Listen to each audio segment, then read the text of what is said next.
All right, welcome to another episode of the Fatboy FadeAway Sports Podcast. Sunday morning here, 7 a.m. Big day ahead of us. T, you gonna have your dad on later. Gonna do a little Special news day. segment. Get into that a little bit. It's exciting. Ready Some to have him coaching. on? Yeah, I'm All right, excited. good. Yeah. I'm curious to get his thoughts on his experiences. He obviously did it for like over 20 years locally here, so curious to have your dad on. He obviously knows a lot about sports. Maybe we could get him to give me a few MLB hot takes here before the season starts, if I can get it out of him. But we'll see. We'll see how that goes. It was kind of a crazy weekend sports, though. Before we have your dad on here, we wanted to go over a few things. There's a lot happening this week. We had the Warriors playing a few games this week. We had the NBA trade deadline. Baseball starting to start next week, and then we got NCAA tournament. Final Four will be decided this weekend. So we had some good games there. And then out of nowhere, out of the blue, the Niners make a trade. So I think that's what we kind of wanted to get into real quick here. Just crazy trade. Well, it was kind of random too, because it was like it wasn't near the draft or anything. And you kind of heard that they might do it. This is definitely the biggest trade the Niners have ever made in terms of like draft package, right? And like the last, like, at least in our lifetime, I think I heard like something about an O.J. Simpson trade where they traded 5 picks for him or something like that. But other than that, it just seemed like kind of a franchise defining move. So as a Niners fan here, before we get your dad on and all this stuff, let me just get your take on that Niners trade real quick. I mean, Kyle Shanahan made it clear that he wanted his own quarterback, like that he'd take the fall for, like if they lose and he's out basically. And I feel like that's what he's doing. I just don't get doing it with the 3rd overall pick where you're going to get the 3rd best quarterback in a single draft. Like, it just doesn't make sense to give up that much for the 3rd best quarterback in the draft. Yeah, they basically gave up, 3 first-round picks. 3 first-round picks and a second. Yeah, because you're including this year, right? And then next year is 1st and 3rd, and then the year after that, 1st-round pick. And, yeah, I mean, I'm sure John Lynch is looking at it like we're going to be pretty good, so we're going to be picking in the late first rounds is probably what he's thinking, right? And they've obviously determined, and I kind of was saying this a little bit during the podcast with Brian when he was on the first time, was I think Shanahan's kind of given up on Garoppolo. And even though he's still on the team right now, you would think unless out of the blue they take like, I don't know, the receiver out of Alabama or something crazy like that, they're taking a quarterback. So it's just kind of interesting that, pretty much now the proof's in the pudding that like, all right, Garoppolo's going to be the Alex Smith to Mahomes, hopefully, or something like that. Yeah, right? Exactly. That's what it looks like, unless the Patriots want to offer us a sweet package to get him back or something. But I don't see that happening. Yeah, I can't see that happening. He's already signed Cam Newton as but well. with like the 3rd best quarterback, you're giving up it. Like technically, he could end up being the best. Like, but you're getting, I don't know, the first 2 quarterbacks are going to go 1 and 2. I'm guessing it's that Lance guy from North Dakota. Just my gut instinct. John Lynch type of guy or something. And I don't think it's a John Lynch. I think it's Shanahan who like. Yeah, it should be Shanahan, right? It's the made this move. Yeah, like he's a QB whisperer, like.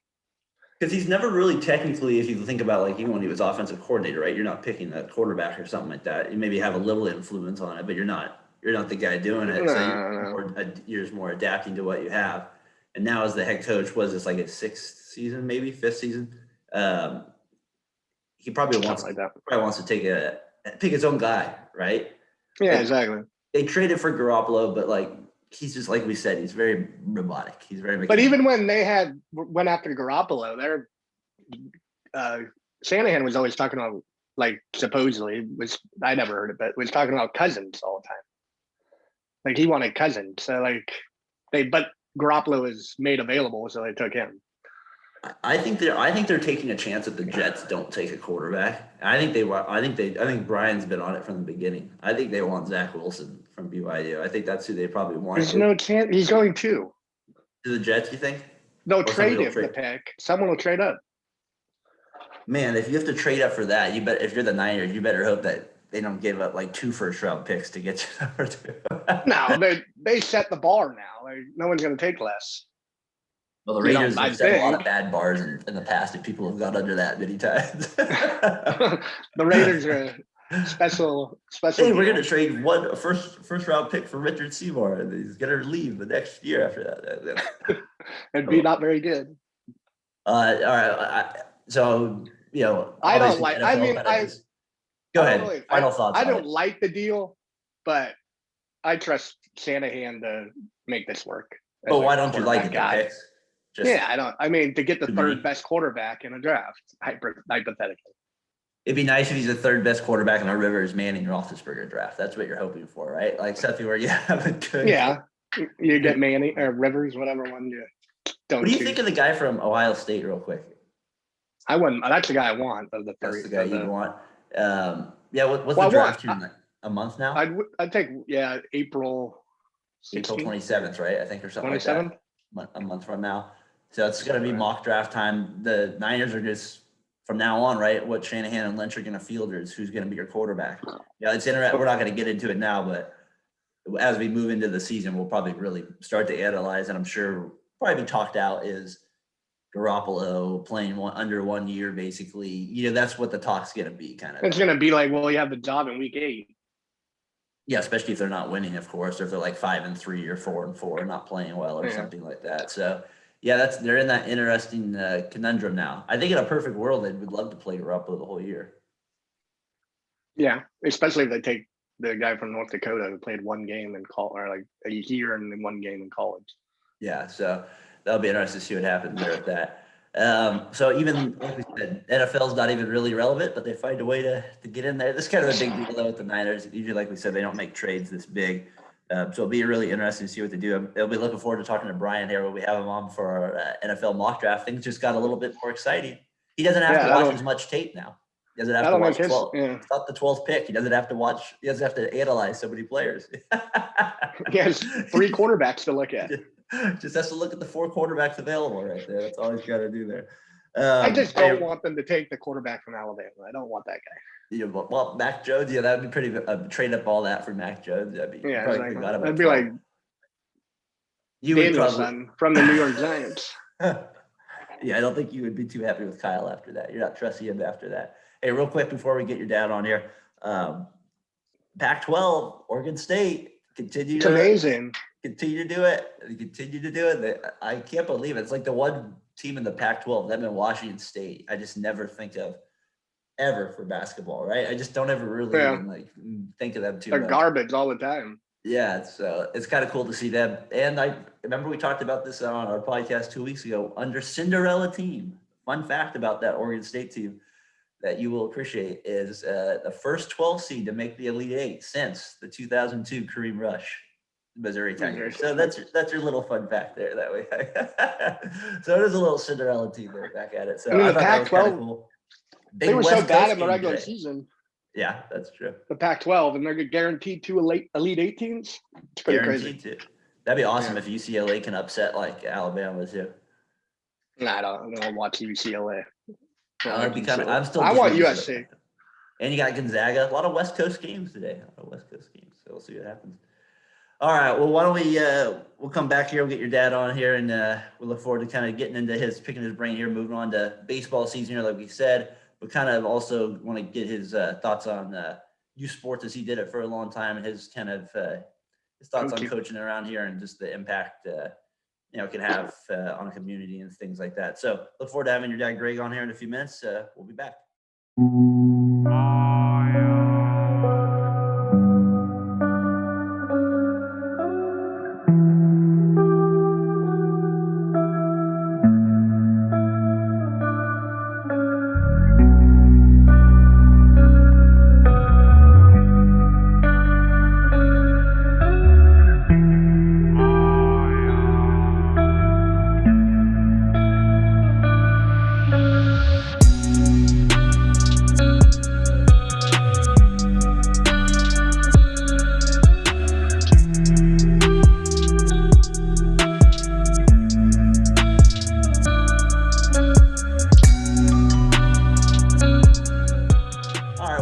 To the Fatboy FadeAway Sports Podcast. As you can see, we got a special guest with us.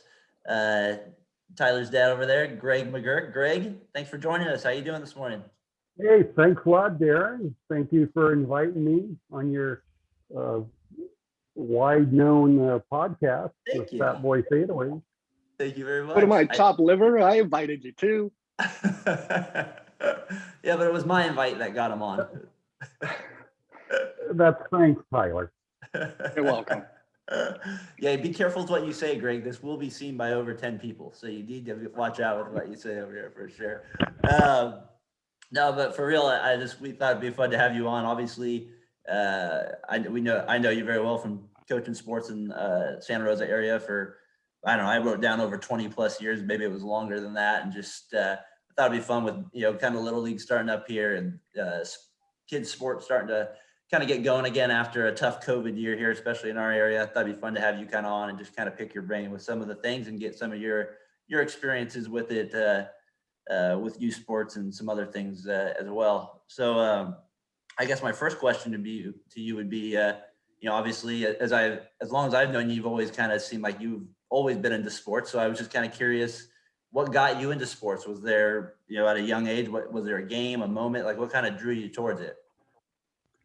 I loved sports growing up, but being out in the country, you didn't get to play a lot of organized games like Little League and CYO. And I played 1 year of Little League. I tried out when I was 12, and I made the major league. I was a left-hander, and looking back now, that was because I was a great fielder, but my hitting was a little suspect at times. And but I learned how to play. We had a brick wall at the house out in the country, and I'd play hours and hours throwing a rubber-coated ball up against the brick wall, and I'd work on my field and just make up games while I went, and that's how I got to be a better fielder than a hitter. I never got to practice a lot of hitting. You could hit the ball. But and I was left-handed, and left-handed both ways, both throwing and hitting. Okay. And I think that's probably why I got drafted in the majors, because they saw left-handed. You didn't see a lot of lefties back then. And then I got my opportunity. The coach had me pitch a game. My only pitching experience ever. And so I would say that you gravitated more towards baseball as your first sport. Then it sounds like. Yeah, baseball was my first love. I had played trading cards, and my first time of any organized sport, I was in second grade, and it was like a rec league. And I still remember them hitting me fly balls, and I'd run away and let it bounce, and then come pick it up and throw the ball in. And because I didn't know how to catch things, but it got better. That's funny. I was going to ask you this too, then Tyler, I'll let you jump with the question here. As you always came across as somebody that was like kind of always thinking the strategy. You always, as I was kind of watching you, it seemed like you were always thinking the game, even as you were kind of watching it as like a fan. Even there, I could always tell it seemed like you were always looking at more than just the game as it was happening. So I was curious, did you ever, and then you obviously coached youth sports, did you ever get into coaching before you had kids at all? Did you ever do anything like that before you had kids? Did you ever coach or have any desires to do that? One of my summer jobs, when I was in college, every summer, I was a playground rec director. Okay. And we got to make up teams, and it was kind of real informal. But that was and sometimes we had games, and I'd have to manage both teams. And where'd you do this at? This was in Santa Rosa. They used to have the playgrounds like the Franklin Park and Rincon Valley, Sequoia, all these different, and for what it was a great summer job. Didn't pay much, but it was you got to play all the time. Yeah, and, exactly. It's right up my alley. So there you go. Nice. T, go ahead. Well, I'm going to get into the meat of this thing. So you coached for a while. You coached all four of your children, and you were very successful. The Briar kids too. Yep, that's and true. you coached all. Yeah, I didn't realize that. But you went on 2 47-game win streaks, 2 different sports, 2 different children. You had a basketball one with Brianna and Amanda, who was on the podcast a couple of weeks ago. And then you had one with my oldest brother, Ryan. What one was more stressful, and what one you hold one in a higher regard? I know it's kind of hard to pick. Were they both actually 47 games? Around, and we have to throw out any type of, these were, like the TOC lost one. Just fix it. Fix it. Yeah, go ahead. Fix your right there. We can't hear you. I'll pause it real quick. Go ahead. We can't hear you. Go ahead, Jerry. Yeah, both teams are very similar and very good players, and they were very good players and very competitive. Most of the team did not want to lose, and our practices were even worse than the games because we did not want to lose in practice when we played a little practice games between ourselves. And I think Tyler probably saw some. Yeah, I remember scrimmaging against a couple of. I'd have to bring Tyler in to try to even out the team, and he was having he was pretty competitive. Had to be a little tougher at the end when they got to 8th. But we never really made a big point of any type of streak. We're saying, that was never even talked about until after it all was over. It was never, hey, we have this many in a row or that many in a row. It was never really discussed. And but they were very. That's a lot. Afterwards, there were T-shirts made for the Mets. I remember Grandma having one. Yeah, we rode the wave. Yeah, rode the wave. Did you sell them? Ride that was wave. the key. Did you make money on the T-shirts? Did you make money? Yeah, they were Redwood Credit. They were Redwood Credit Union T-shirts. That's funny. I'm curious. Back on the coaching, kind of on Tyler's kind of. I guess we'll stay with the 47 game there, but I was kind of more thinking. What was like your biggest challenge in doing it? Because sometimes in doing youth sports, as long as you've done it, you've kind of seen it all. You kind of you've had the good moments, you've had the bad moments, you've had the good parents, you've had the bad parents, you've had the good players, bad players, all that good stuff. So, what is the biggest challenge for you going into like a youth sports season? Like for me, I'm always kind of looking at it like, all right, this might be a little bit more difficult because I got the parents this year. This year I'm trying to do it because I'm trying to teach more. I got a young team. What was kind of the challenges for you in a youth sports season? Was it playing time also? That's always a big one as well. One of the keys was to make every kid on the team successful, feel good about themselves. And at times that was difficult. And especially if you had a team that was they were a big gap in ability, and because if you didn't make the kids successful, your parents aren't going to be happy. Or all the parents are watching their kids, and they're only dealing with their kids, and they're not really looking. A lot of them are, but a lot of them, or some of them, just see the game, how their sons or daughters are doing, and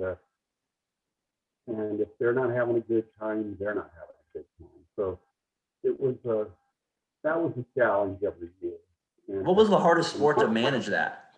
Because you did soccer, you did baseball, you did basketball. What was kind of the hardest sport to manage those things? Because sometimes baseball to me can be harder because it's a slower sport, and you always get that one. Because everybody knows, since they know baseball. Soccer, a lot of the parents didn't know, and then soccer wasn't my real true love anyway. I did that. I was kind of learning on the go too, and that was I think my first experience with you, Daren, was doing soccer then. Soccer team, and you were kind of a thinking player too. You kind of thought things through, and you figured it out, and you were very good. You were probably the best player on that team, and don't build his ego too much. I remember to do a championship game or something or tournament? No, that was one of the biggest moments of my life. I still watch that video every month just to make sure. You got video? No. Just kidding. You have video of it. Don't lie. I just remember the team name, the Hammers. That's what sticks with me the most about that team. The MC Hammer. They were named after MC Hammer. Apparently, Kyle liked MC Hammer. Tyler name is under 16. Oh, okay. What was the under 16? The Leonardos. I wonder why Ninja Turtles. Yeah, I wonder why. That was big back. That's funny. But yeah, Daren had his. I probably, looking back at it, it probably wasn't one of my. I ended up changing goalies. We had Ryan Yeager in there and he got very little action because the ball was normally down at the other end, and he had a booming leg. And this one hits close to home, Dad. I know. Later on, Tyler had the similar exact situation, and he was the Ryan Yeager. Yeah, but you won.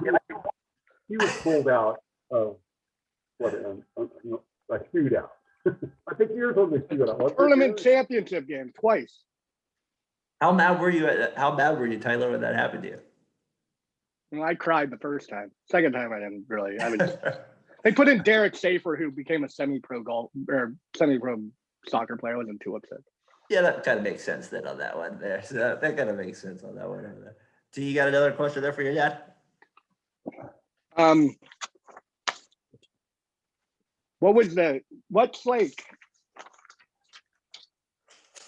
What's harder to, like, he got into the parents and stuff.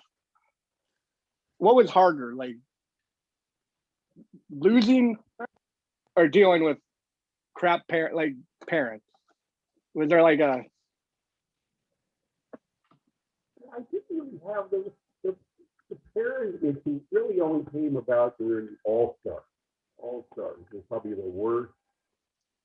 That was very, because everybody's an all-star, and you only can play 9 players, and trying to appease the parents there. I still remember sitting down with them before the All-Stars and explaining, and back then, there wasn't any minimum playing time for an All-Star game.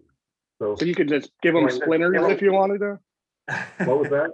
You could just give them splinters if you wanted to, and Put them on the put bench. them on the bench. And I kind of sat all the parents down, and I said, okay, here is the situation. And there could be some games that not everybody gets to play. I'm going to try to get everybody in, but there could be some, and everybody said, oh yeah, that's fine. No, they were all thinking on it, some other kid. Not my child. But and sure enough, it happened, and it happened to every All-Star team. And It's hard. Later, but even that, you probably took All-Star games since, Daren. Yeah, it's a challenge.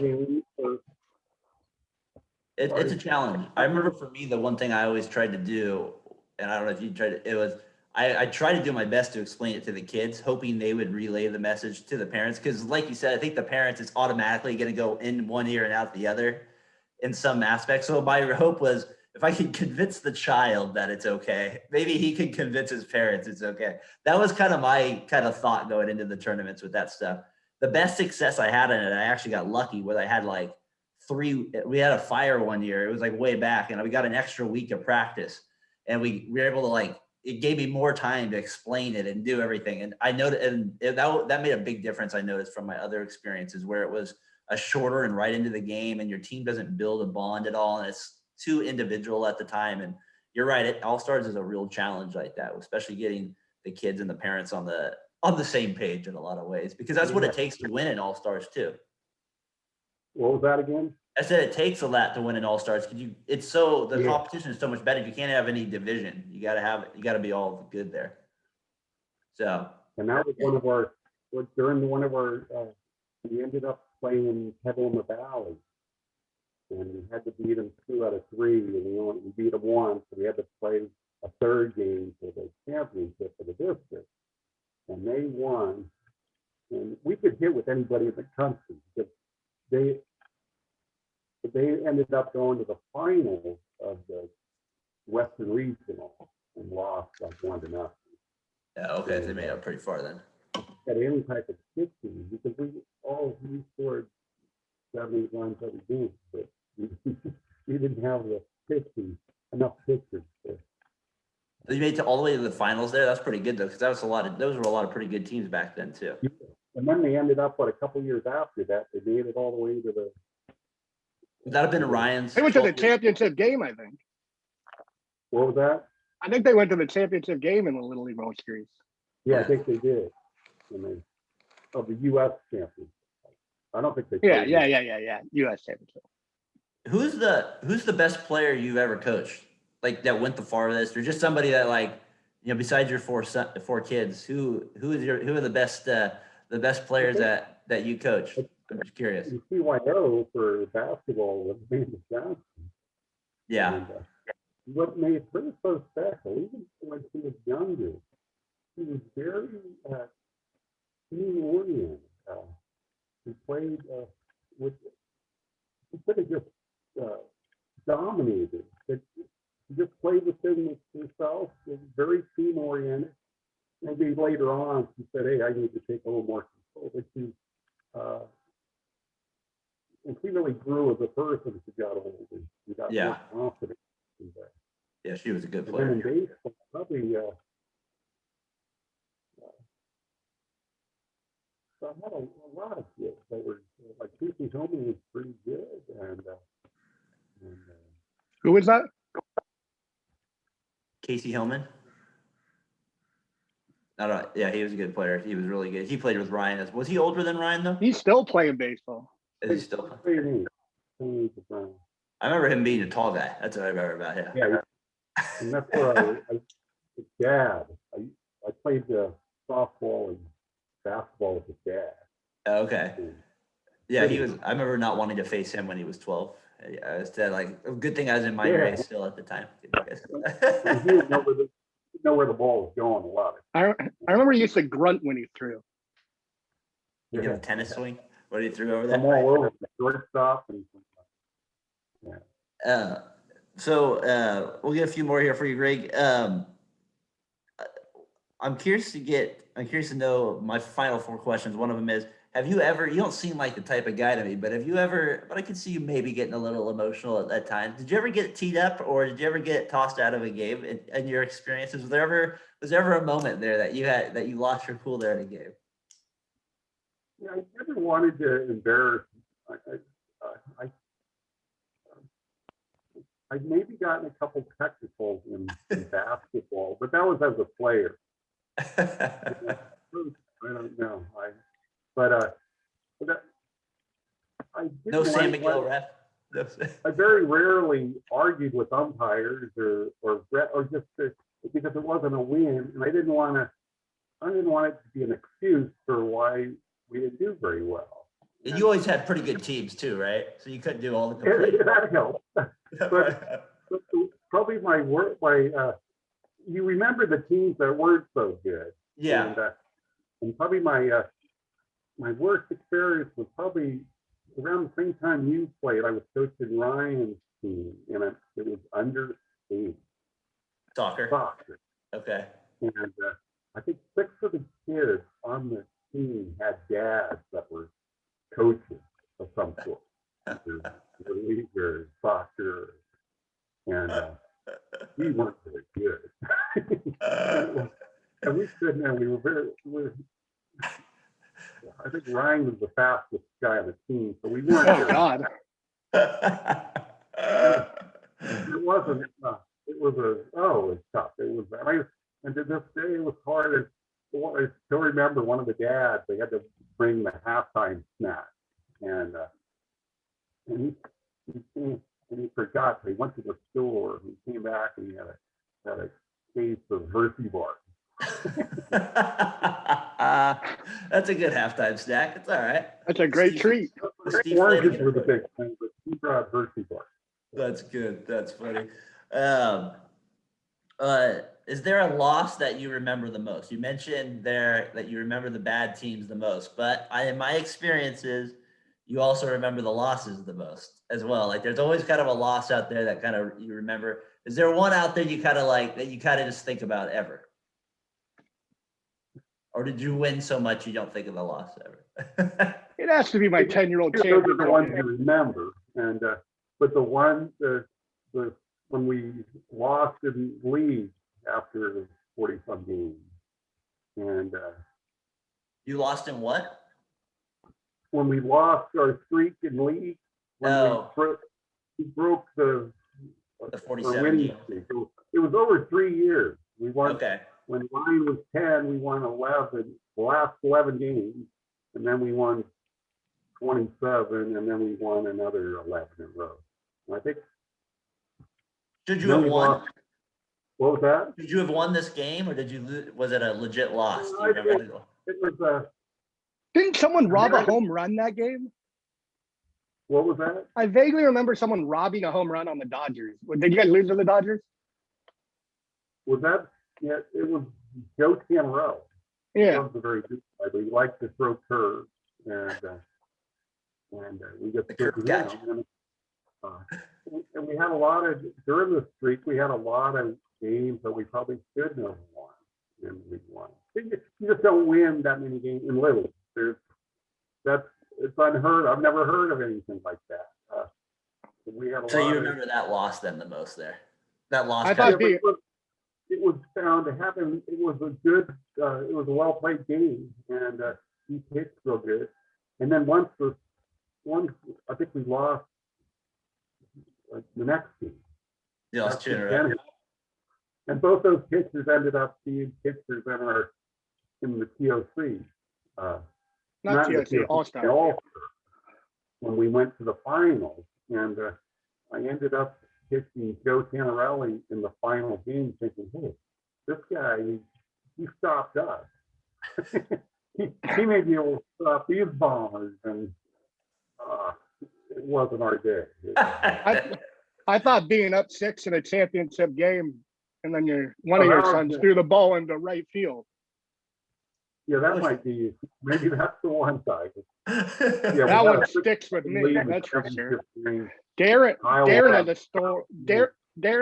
has a story about me that game as well that he never let go. Yeah, but that was against Casey more that year, right? That was. Were you up 6-0 against Casey? No, that was another. Okay, that's the one that went between your legs that I refer to. No, that wasn't. That was against the White Sox. The one that went. No, I remember the one against Casey, Steve. That's the one I remember. I don't remember one against Casey. You had another logo between your legs? I don't think so. I don't know. I don't remember your White I don't Sox think so. championship. It was when I was 10. So I was fortunate to have some very good coaches that helped me out. Yeah, you had the best assistant Your coaches mom ever. she was very even-tempered, was very good with the girls. And Steve Hillman he was another excellent coach. He could throw batting practice, and he kind of handled the pitching, and very dry sense of humor, and was good with the kids.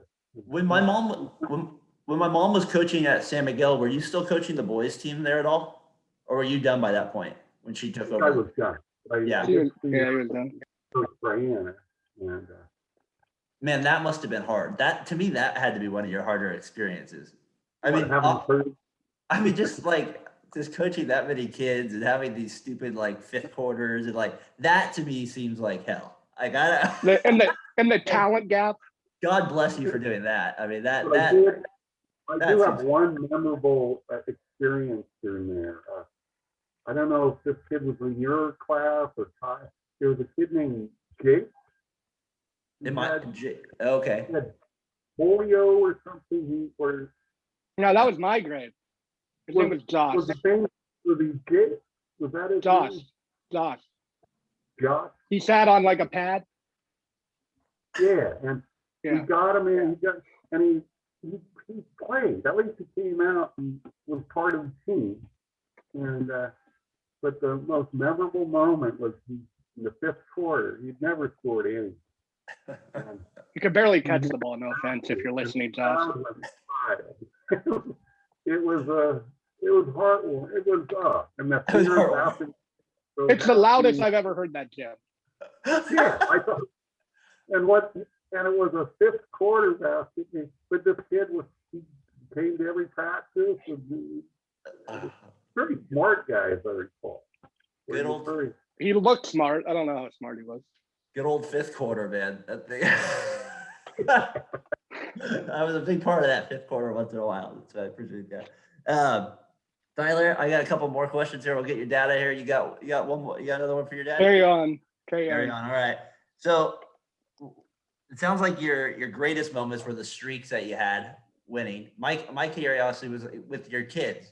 How much of a challenge was it? Because I got into coaching without kids at first, and in my experience, it was helpful not having any kids having any of my own kids while I'm coaching other kids, because at that age you sometimes look at favoritism and you look at these different things, and that's a big thing that even when I do PE now at school, I hear that once in a while thrown out about other kids' youth sports. And you have pretty good.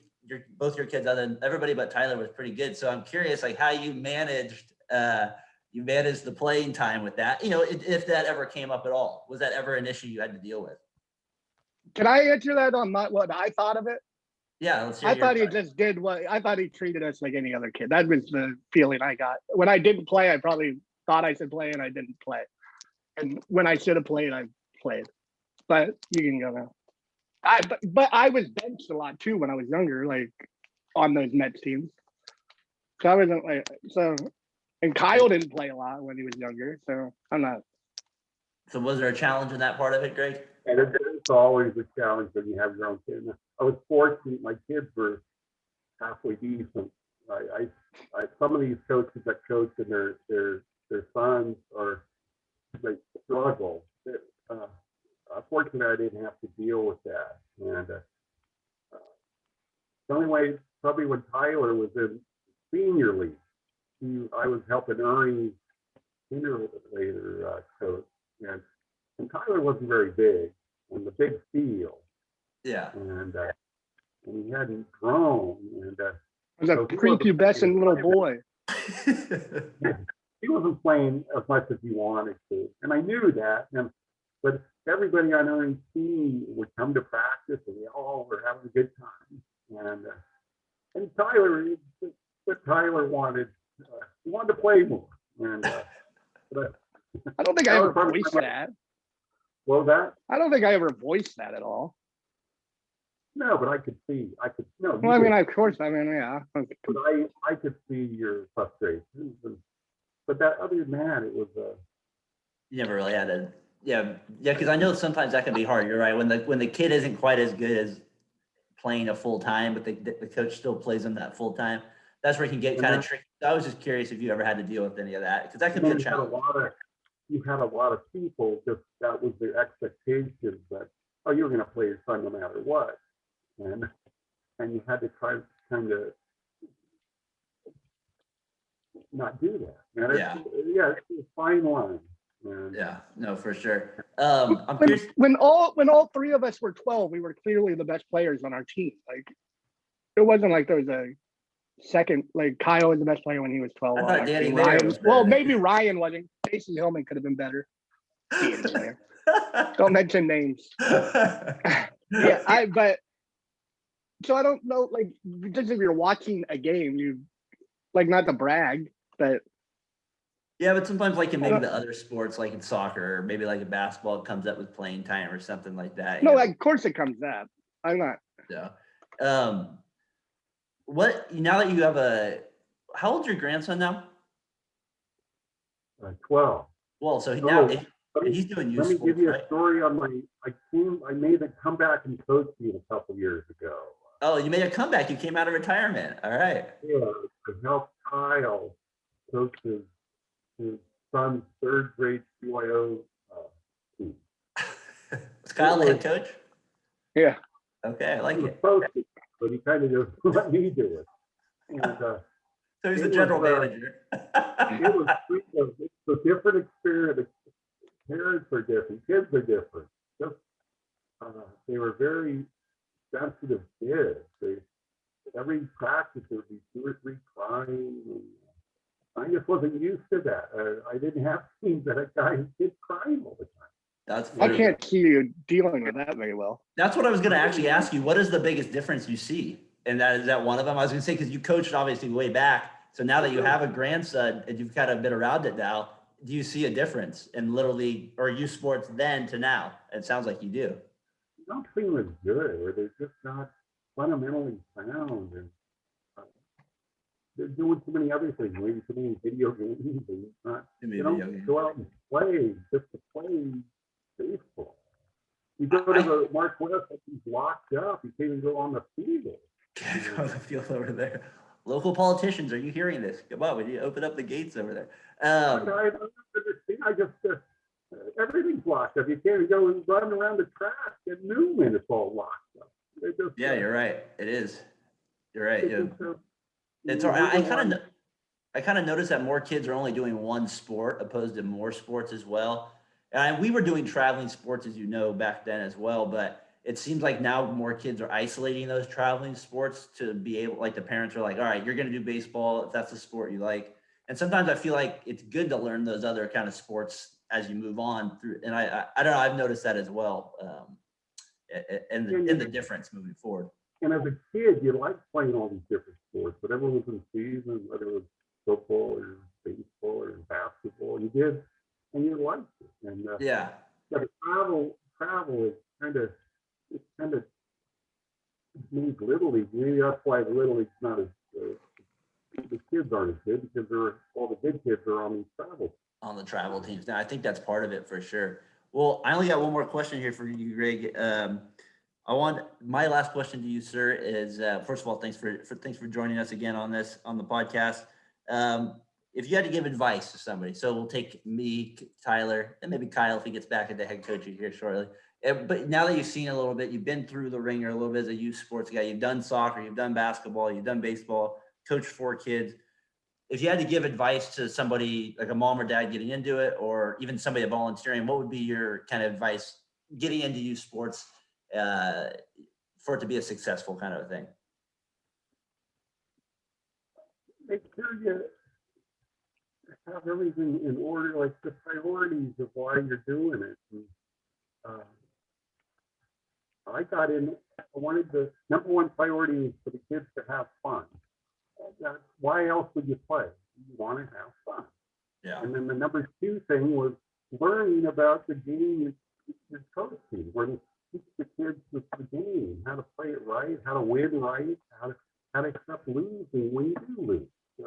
There's no excuses. And then if all that comes out, then whether you're winning. The kids want to win, and they know when you're doing good, and other kids know when you have a good team that you win. And you want to win you don't want to win and see everybody hates you, or they think you're assholes. You just want to. I know a couple of people who like to win and be an asshole. Oh, that? I know a couple of people who like to win and be an asshole, but they're not the best people. And so you have these teams, a lot of these teams that people didn't like. And they didn't like the people, didn't like. I don't think we were that way.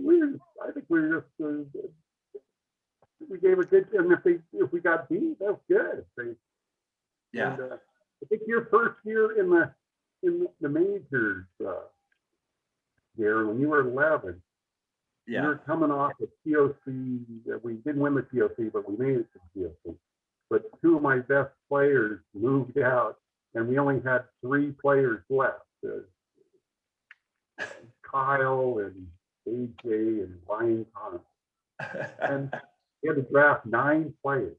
And that was a challenge that year, because being on top for so long, and suddenly we had 3 players left. But that was probably AJ Jensen. He was, as an 11-year-old, he made the TOC, but he struggled. And a little timid. But at 12, he became our team leader, and he made the All-Star, and he played very well. He was a catcher, and it made him go on. He blossomed.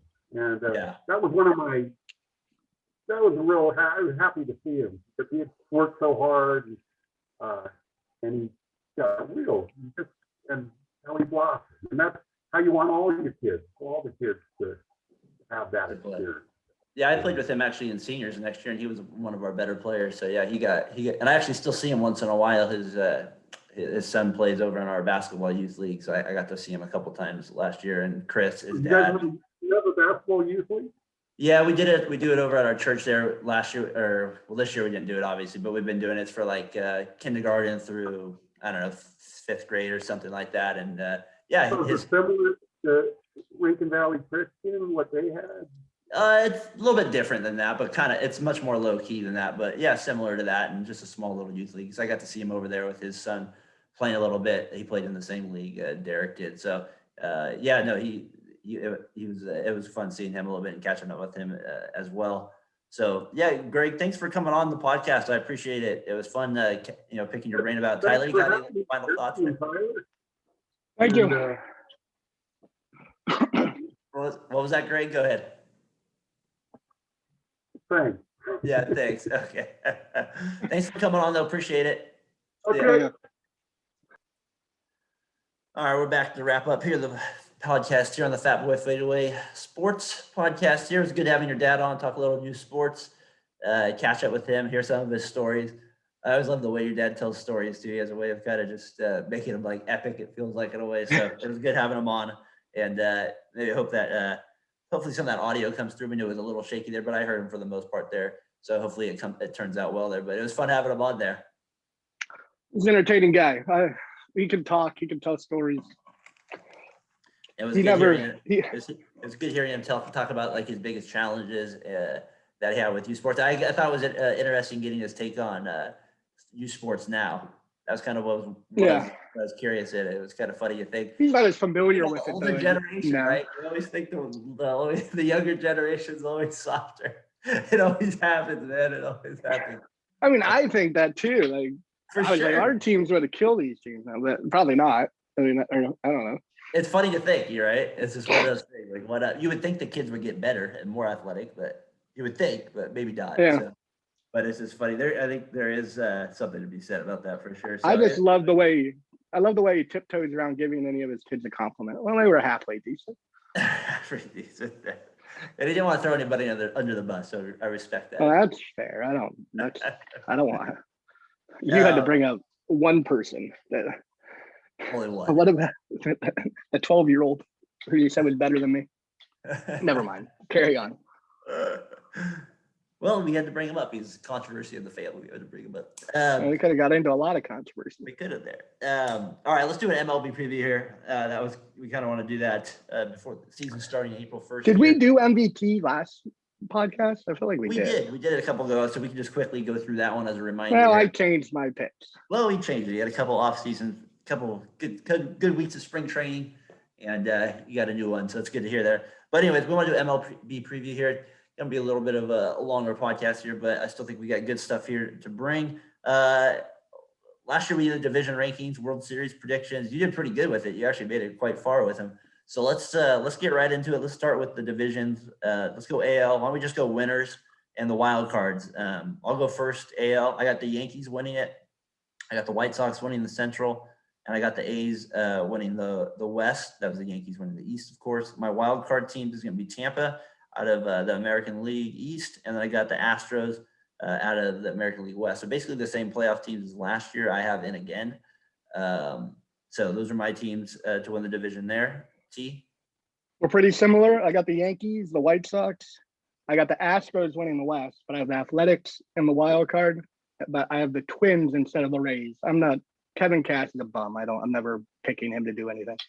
The Bryant, but I got the Twins. Left a bad taste in the mouth. I understand that. It's very understandable.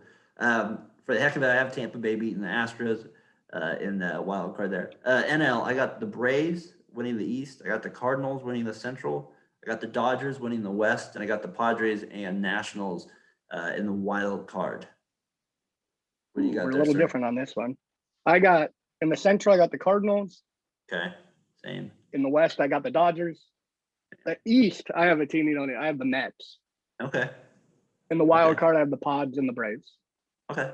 So we got. My thinking on the Mets is if Syndergaard's healthy, they have DeGrom, Syndergaard, and Carrasco, and it's pretty filthy top three. Yeah, and they got Walker's not bad, and Who? Walker, Taiwan Walker. Yeah, Taiwan Walker. Thank you. And then I forget the other guy they have too, Marcus Stroman. He's pretty good as well. Yeah, Stroman too. Potential to be decent. All right, LCS predictions. Start with the AL and the winner, and that. So I got Yankees versus White Sox. The White Sox I wasn't sure about, but I thought about maybe like, do I go with like the A's or something? But the A's need to prove me right before I actually predict them to win any series outside of a wild card game. So I'm going Yankees, White Sox, and I got the Yankees making it to the World Series there in the AL. I got the Yankees versus the Athletics, and the Yankees going to the World Series.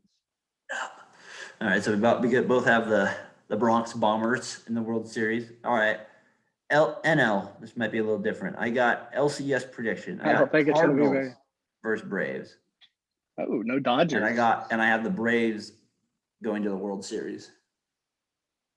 It's frustrating. The Dodgers' eighth pitcher is better. I have sometimes in baseball, I feel like it's going to be hyped as Dodgers, Padres, and LCS, and then it's not going to happen. So I'm going to go with. They might play each other. Maybe, or maybe they won't. Because if the Dodgers have the best record and the Padres are on the wild card, they'll play each other. That's true, but I have the Padres losing to the Washington Nationals in the wild card game. All right, I got the Braves and Dodgers. I think I had that last. No, I had Padres. I have Braves, Dodgers, and the Dodgers versus the Yankees. So we both have the Braves and the LCS then. Okay, so nothing getting there. And then World Series, I have the Braves winning over the Yankees. I have the Yankees. Okay, so we do have a difference there. I can't pick the Dodgers to win it all. I'm not doing that. Well, of course not. Braves to win it. We know you can't have no. So I got the Braves. I real quick on some of the teams here. Why do you have the Braves? Like, they're their pitching. Do you trust that pitching? I think That's they have. I think their pitching is good enough to get through the regular season, and I think they have a couple. I think they have. I feel like they're good enough with their aces to be able to make it make a good deep run. And I feel like they're kind of due to after Ozuna and Freeman, and I just feel like they're kind of due for a big. They were up 3-1 last year, and I feel like they're kind of due for another. I don't know, just a bigger run this year is kind of my theory of that. What are you thinking about the Yankees? If they stay healthy, they're just absolutely loaded. They have top of the order that with LeMahieu, and then they have Stanton, Judge. Who's their left fielder? The guy he's a beast when he's healthy. What's his name? I get this is bad. Oh, Voit? No, not that guy. The other guy. Oh, Stanton, Judge. No, he's like never helped. Yeah. Judge, Stanton, Voit. No, it's Aaron Hicks. I don't know. Anyway. I don't think he plays outfield then. Yes, he does. He plays left field. Voit plays first base. Yes, they have Clint Frazier. Clint Frazier, that's the guy. I love that guy. I think he's a stud. And then that's number 9. Who? Clint Frazier. Yeah, I bet he hits. If he plays 145 games at 30 homers. He was on my fantasy team at the end of last year. He's good. And then the Dodgers, they have 8 pitchers. They're 8 pitchers deep. They all throw like 98, except for Kershaw, who's a soft throwing 92, but he's still nasty. And doesn't walk anybody. Yeah, he's just on the edges, playing with people. I kind of wanted to pick the Cardinals too. I just feel like they're kind of on a run too. Sometimes like in baseball, I just feel like there's kind of like a little moment here, and I feel like this is kind of their window here. They have 1 or 2 years here to maybe pull it out with Molina before he leaves on. I wanted to go for. I'm interested. You brought up the Cardinals. I'm interested in Arenado because those splits home and away when he was in Colorado were pretty significant. Yeah.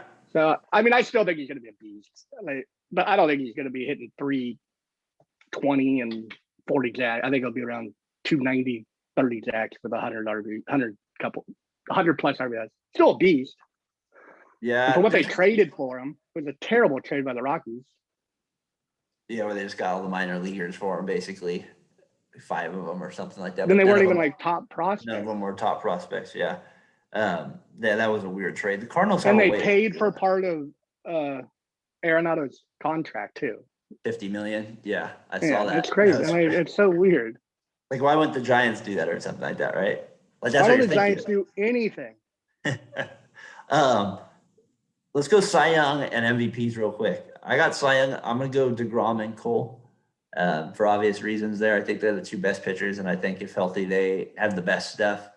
If you have the Mets winning the division, that helps me with the DeGrom thing, and we have the Yankees winning the World Series, that helps me with the Cole, Cy Young. And they're both on my fantasy team, so I'd like to see that happen. So who you got for Cy Young? I got DeGrom and On the AL, there's only to me, the AL, you basically got Cole as the big guy there. no, I think Cole. I mean, I think Giolito might give him a run for his money, but I think Cole will. If I were to bet my life, I'd bet on Cole because he's more of a sure thing. But I think Giolito's gonna have a huge year and could win it. Yeah, he's got the stuff to do it for sure. That's His no team's doubt. up filthy. Yeah, he's got the stuff to do it for sure. And if the White Sox win, then obviously that makes the big difference there. Yeah. MVP, I got I'm sticking with mine. I got Chapman in the AL and I got Arenado in the NL. So that's what I'm sticking with going into the year. I'm taking Lindor in the NL, Man, really riding the Mets train. and I'm taking Judge in the AL. Okay, so Yankees, Mets, I think- three out of the 4 awards are going to do you. And the World Series. It's an East Coast bias. I think if you go to a new team and that team gets better, you get more votes. Like Mookie Betts got. That's why I MVP. pick Arenado. I'll give you that. Yeah, like it just. I mean, I guess Mookie Betts didn't win the MVP last year, did he? Or did Freeman? But he won the World Series MVP. Okay, but he didn't win. Okay, but that's why I took Lindor. It's just funny you said that because that was kind of my reasoning behind taking Arenado, right? New team, new spark. And that's kind of my reason for Chapman too, is he's coming off an injury and he'll be out. There's like a spark reason behind it. You know, he's kind of the A's win the division. Like you can get some momentum there or something like that. So that's kind of my thing with that as well. Is there I think we all both are going to go with Rookie of the Year as the same guy, right? I had Vaughn in the AL, but I picked someone else because I knew you'd take him. I think we both could go with that one. I think we both go Andrew Vaughn on that one. Who you got for NL? Well, I went a Rosa Reyna on the Tampa Bay, the guy of the big playoffs. Yeah, he could. He definitely could. I mean, he did that in the playoffs. I haven't seen Vaughn ever do that. So, I mean, that's true. I'm not. So We're going hometown bias. And then NL, you probably have Cabrian Hayes. Yeah, that's what I got too. Yeah, me too. So I think that the Rookie of the Year, those guys are set to. What about your managers? Manager of the Year. Well, I have Dave Roberts winning it for LA. I think they'll have the best record in the league. I just don't think they're going to win in the postseason. I think they'll win. I just think they're too expected to do that. So I don't. Yeah, but I think if you win 110, you get more credit. So I think they have the potential to win that. To win that many. So I think in the NL I got them, and in the American League I got Tony La Russa. I think the White Sox will have a good year, and I think he comes out and he wins the Coach of the Year in the American League at 97 years old. I'm just kidding. However old he is to win it. You got anybody? For my NL, I'm giving more hardware to the Mets, Luis Rojas. My gosh, man. And the AL, I'm going with Charlie Montoya of the Toronto Blue Jays. The Mets. Montoya, that's an interesting call there. All right. I just think they're going to have You don't even have them making the playoffs. Yeah, but they're going to. Well, I actually did before, and I changed it while we were talking. I was like, I don't want them. Doesn't mean I had Springer as my MVP too, and I was like, who's not going to win MVP? It's 280. That's not good. That's probably when he'll win the MVP. Now that you said he won't win probably how it works, right? Yeah, man. All right, so you got those ones. What's something you're looking forward to with the season? Anything you're looking kind of forward to? You keeping an eye out for? You just baseball be like crowds and everything that comes with it. I want to see Lindor in New York. I'm really excited about this Mets team. Like they could be with Pete Alonso, and then they have that Other first baseman who sometimes Dominic Smith maybe, but Yeah, he can yeah, hit yeah. also. And Dominic Smith. Lindor, and Yeah, and they got then they McNeil. have that Yeah. pitching staff. Yeah, Jeff McNeil. And I wish I was a Mets fan. We'll see if Diaz continues to have a good year, because remember how bad he was the year before, and then he was pretty decent. He was decent last year, so we'll see if he can help out the back end of Edwin? that bullpen. Yeah, he was bad a couple of years ago, so we'll see. And he was good last year, so I think that's important. Things I'm looking for is stolen base attempts. I want to see if that jumps up a little bit more this year. There's been more talk of it, so I really want to see if that kind of takes any boost, or are we just still kind of doing the whole walk and home run bash thing, and how, if anything, if that changes. I'm looking to see how many Fernandez Tatis commercials there are this year, and then also, who will emerge as the home run king this year. I feel like it's going to be a good home run race, so I'm kind of curious who will actually lead the league in home runs. Voit won it last year. Do you think the MLB will actually promote one of their players? They've been doing a ton of like Tatis commercials and Tim Anderson and a lot of like Mike Trout. They've been like really pumping it up, especially on like Twitter now. You see it all the time. There's like Tatis and all the Sotos now. Well, like that's other players. ESPN. That's not on like TV. What do you mean? Like Tatis and like people just talking about him. Yeah, they're. Yeah, I'm curious to see if he'll like now he's on the cover of MLB 2K. I've seen a few commercials with him on it. I do think he's the most marketable player since Jeter. Like, and they got a couple other commercials with him on there, like clothing commercials that he's on a little bit more too and stuff like that. Yeah, he has like a. I mean, at least they're showing their faces. Before they did nothing. Like, remember when the NBA used to have the NBA Cares like slow like thing before they'd come back from commercials and stuff? Yeah, so, yeah. Baseball never did any of that stuff. Yeah, or what was the other one they just had? Not NBA Cares. They had not just Black Lives Matter. No. It was like a 90s, 80s theme thing. I forgot what it was. Oh, this game is great, or something they would say, or something like that. It's a great timeout by the Warriors. Would they? No, that's a great timeout. That was not the Crisco. A great timeout loses again. Oh, a couple other things here. I thought there was a couple of funny rule changes. So the minor leagues in the AAA, minors. Yeah, they're going to change the bases from 15 square inches to 18 square inches. The bases are actually going to be bigger now, which. Does that mean they're closer? Well, yeah, because the bases are bigger, so it's not quite 90 feet anymore. It's a little bit less than that.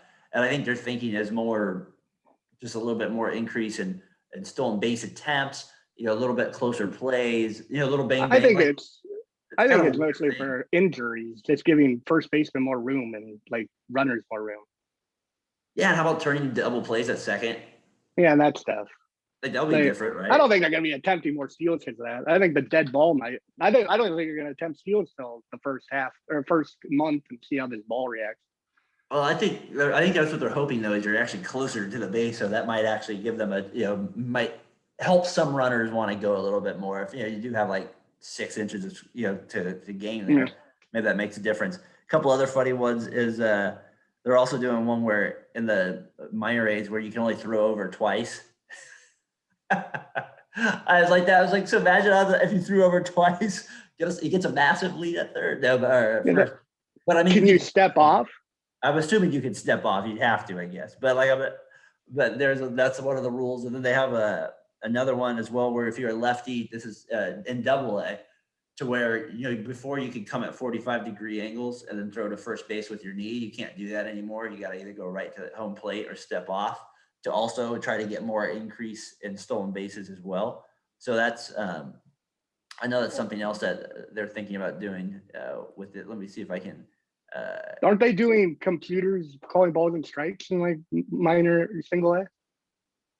Say that again? Computers calling balls and strikes? Like single A? I think that was last year. I don't know if they're still doing that though. I don't know if they're still doing that one. Are they doing the second guy on second this year in the majors? They are doing. They're not doing that this year. They're doing the. They're not doing that. No, they're doing. Are they playing 7-inning double headers? That is still going on. That's still going to be a thing. So I know some people didn't like that one. Senior league baseball. Yeah, so there were some interesting changes there in the minors I thought were kind of funny. Well, let me look up one other one that I thought was kind of funny. Those are all. Don't leave it alone because baseball needs a changing. But they got to get more stolen bases though in the game. Come on, you got to admit that. I mean, maybe a little. That's not what they just need the ball in play. Well, aren't they limiting shifts? Yeah, that was the other one. Now that I'm looking at it too, is there's a couple of them they have. You can't have more than two people on the other side of a base, and your guys can't be in the outfield more than a step onto the grass. So I think that stuff they should. I don't think they should mess around with the shift. I honestly just feel like that's strategy. Been going on forever. Guys should be able to. You just got to. No, but it hasn't been going on forever. Well, like Ted Williams used to get a massive shift. I mean, he okay. Well, if he was I didn't know he got one. If he got one, it's been going on forever. You're right. Yeah, like those guys got like massive. Remember, like in the video game with like World Series baseball, they'd have like an option where you could literally put everybody on the right. You have to like go in, hit the button, and hit shift. Yeah, you have to go to like. So it was around. Yeah, it was around. Yeah, but we weren't playing those type of video games before Barry Bonds. Like. But my point is, like, if that was like 1994, it probably had happened at some point where somebody even thought about putting it in. And I know like Ted Williams used to get those shifts. See, I don't like this shift. It's so. I mean, it's not that I don't like it. I wish the guys had made an adjustment, but they're not making adjustments. No, they're just trying. So I'm almost like, screw this. Reward the batters for being so stubborn they won't hit it the opposite field. So I don't want to watch a ground ball scolding line drives in the middle of right field be out. Exactly. And it's annoying. Like, I'm sure Matt Olson would really like to see that position move, but I also, as a hitter, you got to get better at it. You know what I mean? That's just kind of the other thing with it. I agree. Like, I'm with you on that, but it just, they're not doing it. They don't care. They're still trying to just let loose and hit it out.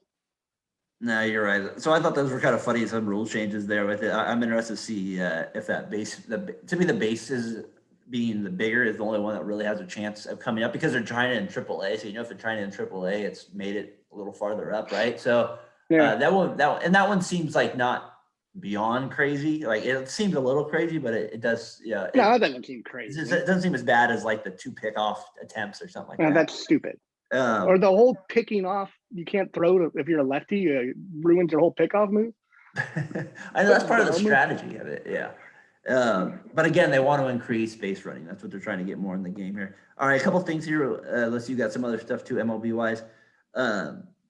I don't know why I'm always, I'm a uniform person. What's the AL uniform you like and an NL uniform that you like that you've always just kind of like been fascinated by? You old now, whatever.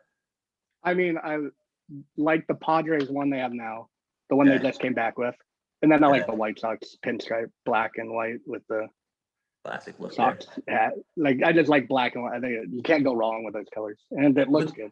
Was there ever a team like that was like sometimes I was like this when I was younger? There'd be like a team on TV that like maybe before cable or something like that really came around that like I saw them on like their uniform just always drew my attention. Like I remember the Indians for some reason in the 90s. Like they never were on TV and I was like, oh, those are cool uniforms. Like I don't know why I always like their uniforms for some reason as well. Like, they always kind of drew my attention. But I think my favorite ones are the white Milwaukee Brewer old school ones. They got the hat, the pinstripe one. Yeah, I like those ones a lot. I like they're newer now though, or they're old new. Yeah, I kind of like that look they still kind of have now. I like the A's any of the A's old ones are pretty good as well. They have some pretty bad ones too. But I don't like when they go any solid color on their jersey that's not white or gray. If it's white or gray, I like the A's. Yeah, I like their yellow solid ones sometimes. No, those are disgusting. I hate those. Like the orange Giants ones are throw up. Don't ever like. Ugh. I also like the Pirates ones where they have the short sleeves with the black shirt on the side. I always like those ones. That's the team growing up I love. When Griffey went to the Reds and they had those cutoffs, like the Reds. You know what I'm talking about? The Reds had them. They were the first ones to do it with Griffey and that era. Well, not first. I'm sure it came before that, but the Pirates used to have like your Reds teams and seniors. They have the little sleeves with them. Yeah, those were cool. They had the black stripes on them. Yeah, the Reds always had some good ones. I also had the Orioles on there as well. I liked some of their uniforms as well. I love their hats, especially the old school ones.